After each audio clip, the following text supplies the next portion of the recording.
बिस्मिल्लाहिर्रहमानिर्रहीम। स्टूडेंट्स अस्सलाम वालेकुम।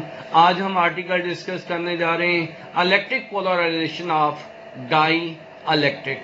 बेटा पोलराइजेशन का लफ्ज आपने पहले भी सुना है, जब आप फर्स्ट ईयर में थे वहां पर था पोलराइजेशन ऑफ लाइट। पोलराइज का मतलब होता है बेटा एक सिमत हो जाना। Polarization of light, confining of light to one plane of vibration, light का एक प्लेन में कैद हो जाना। लेकिन यहां पर है electric polarization of dielectric. लेकिन उससे पहले हमें यह पता होना चाहिए कि डाई इलेक्ट्रिक क्या है। बेटा याद रखना है, ये हमने पहले भी डिस्कस किया है कि any insulator material place between oppositely charge parallel plate is known as dielectric. A dielectric consists of atoms and molecules.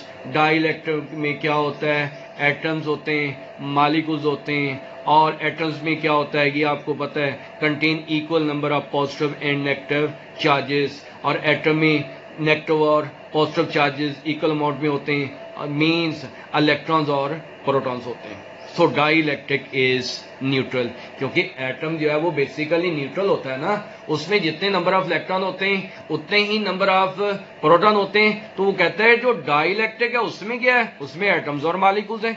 अगर डाइलेक्ट्रिक एटम्स और मॉलिक्यूल्स से मिलकर बना है तो एटम न्यूट्रल है, तो इसका मतलब ये बनता है कि डाइलेक्ट्रिक भी न्यूट्रल है। The center of positive and negative charges are coinciding with each other. वो कहता है जो डाइलेक्ट्रिक के अंदर जो है वो पॉजिटिव और नेगेटिव चार्जेस हैं, वो उनके सेंटर्स जो है वो आपस में क्या करते हैं, कंसाइड करते हैं। लेकिन उस वक्त तक कंसाइड करते हैं जब तक आप उसको इलेक्ट्रिक फील्ड के अंदर नहीं रखते। When dielectric is placed in an electric field, लेकिन अगर आप उसी डाइलेक्ट्रिक को इलेक्ट्रिक फील्ड के अंदर रख देते हैं, जैसा कि फिगर में देखें बेटा, यहां पर ये आपके पास डाइलेक्ट्रिक, ये आपके पास डाइलेक्ट्रिक है, ये आपके पास oppositely charge parallel plates means capacitor है। तो यहां पर जो पॉजिटिवली चार्ज प्लेट है उसने क्या किया है, इस डाइलेक्ट्रिक में नेगेटिव चार्जेस भी हैं और पॉजिटिव चार्जेस भी हैं। तो इस पॉजिटिवली चार्ज प्लेट ने इसके नेगेटिव को अट्रैक्ट किया है, इसके नेगेटिव को अट्रैक्ट किया है, इसके नेगेटिव को क्या किया है, अट्रैक्ट किया है। तो एक साइड पर क्या आ गई है, नेगेटिव चार्ज पार्टिकल्स की लेयर आ गई है। जबकि जो आपके पास नेगेटिवली चार्ज प्लेट है उसने क्या किया है, उसने पॉजिटिव को अट्रैक्ट करना है, नेगेटिव को क्या करना है, रिपेल। पॉजिटिव को अट्रैक्ट करना है, नेगेटिव को रिपेल। तो फिर जो आपके पास नेगेटिवली चार्ज पैरेलल प्लेट है उस साइड पर पॉजिटिव चार्ज प्लेट की लेयर आ जाती है। लेकिन ये कब होता है, ये उस वक्त होता है जब आप इलेक्ट्रिक फील्ड अप्लाई करते हैं। अगर आप इलेक्ट्रिक फील्ड अप्लाई नहीं करते तो फिर इसके पॉजिटिव और नेगेटिव चार्जेस आपस में कंसाइड करते हैं। अगर आप इलेक्ट्रिक फील्ड के अंदर रखते हैं तो फिर इसके पॉजिटिव और नेगेटिव चार्जेस आपस में डिस्प्लेस हो जाते हैं, आइसोलेट हो जाते हैं, अलग अलग हो जाते हैं। देखते हैं जी बेटा, when a dielectric is placed in an electric field, then its negative and positive charges are displaced towards positive and negative charge plates and are not allowed to move freely. ये तो आपको पता है डाइलेक्ट्रिक है, insulator है, insulator में जो charge particle है वो मूव नहीं कर सकते हैं, लेकिन जो कंडक्टर होता है उसमें जो चार्ज पार्टिकल है वो फ्रीली मूव करते हैं। यही बेटा डिफरेंस है इंसुलेटर और कंडक्टर में। क्योंकि यहां पर ये इंसुलेटर है, इंसुलेटर में आप ये नहीं कह सकते इलेक्ट्रॉन नहीं होते हैं, इलेक्ट्रॉन होते हैं लेकिन वो मूव नहीं कर सकते। कंडक्टर में इलेक्ट्रॉन फ्रीली मूव करते हैं। So they arrange themselves as shown in figures. As a result of this arrangement, the center of positive and negative charges are now at the two opposite ends of molecules. देख लें ये अलग हो गए, ये बेटा अलग हो गए। तो फिर क्या हुआ यहाँ पर, two equal and opposite charges. ये आपके पास दो इक्वल और अपोजिट चार्जेस हैं, पॉजिटिव अलग हो गए, नेगेटिव अलग हो गए, जैसे ही आपने इसको इलेक्ट्रिक फील्ड के अंदर रखा है। By a small distance from a dipole. और ये क्या बनाता है, डाइपोल बनाता है। डाइपोल की डेफिनेशन आ गई बेटा, ऑब्जेक्टिव के तौर पर डाइपोल की डेफिनेशन दी जा सकती है, at two equal and opposite charges separated by a small distance from a dipoles. उसको हम डाइपोल का नाम दे देते हैं।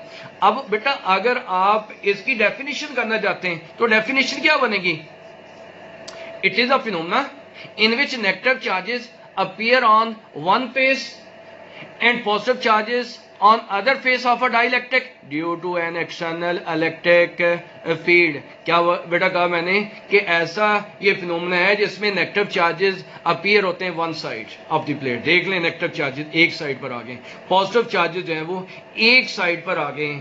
और क्योंकि एक साइड पर आने का मतलब ये है कि नेगेटिव अलहदा हो गए और पॉजिटिव अलहदा हो गए, इसको हम कहते हैं पोलराइज हो गए.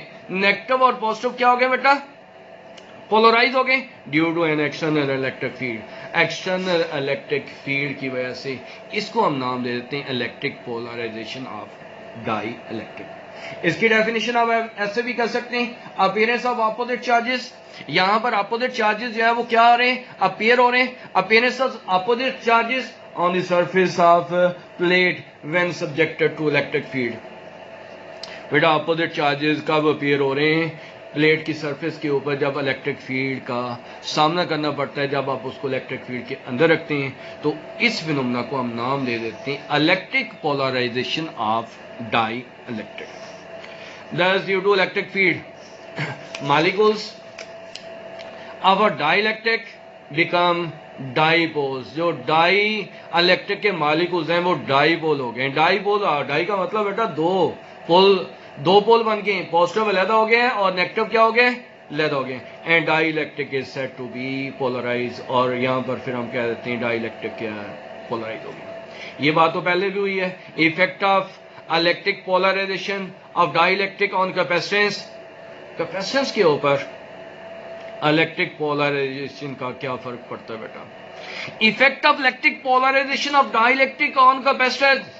The capacitance of capacitor increase. ये बात हम पहले डिस्कस कर चुके हैं कि अगर आप कैपेसिटर की पैरेलल प्लेट्स के दरमियान अगर आप एक चार्ज कैपेसिटर है उसके दरमियान कोई डाइलेक्ट्रिक इंसर्ट कर देते हैं तो उसकी कैपेसिटेंस इंक्रीज हो जाती है. दोबारा देखते हैं क्यों होती है. When we insert a dielectric between the plates of a capacitor due to polarization of dielectric. Actually वो जो डाइलेक्ट्रिक है वो पोलराइज हो जाता है जिसकी वजह से उसकी कैपेसिटेंस है वो क्या हो जाती है? इंक्रीज हो जाती है. उसकी रीजन फिर बताते नहीं.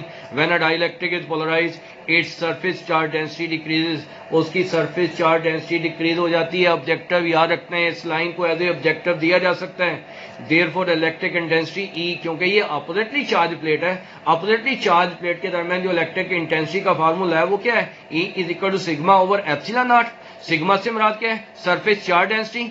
सरफेस चार्ज डेंसिटी कम हुई है तो ये बेटा ई भी आपके पास क्या हो गई है? कम हो गई है. Therefore electric intensity between the plates also decreases. और वी नो दैट वी किसके इक्वल है? E D. बेटा जब ई कम हुई है इसका मतलब वी क्या हो जाएगा?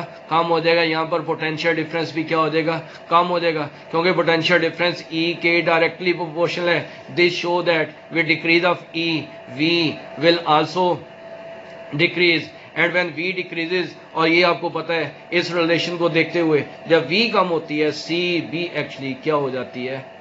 v कम होने से c ज्यादा हो जाएगी, will increase. Thus capacitance of capacitor increases due to polarization of dielectric. अल्लाह हाफिज बेटा.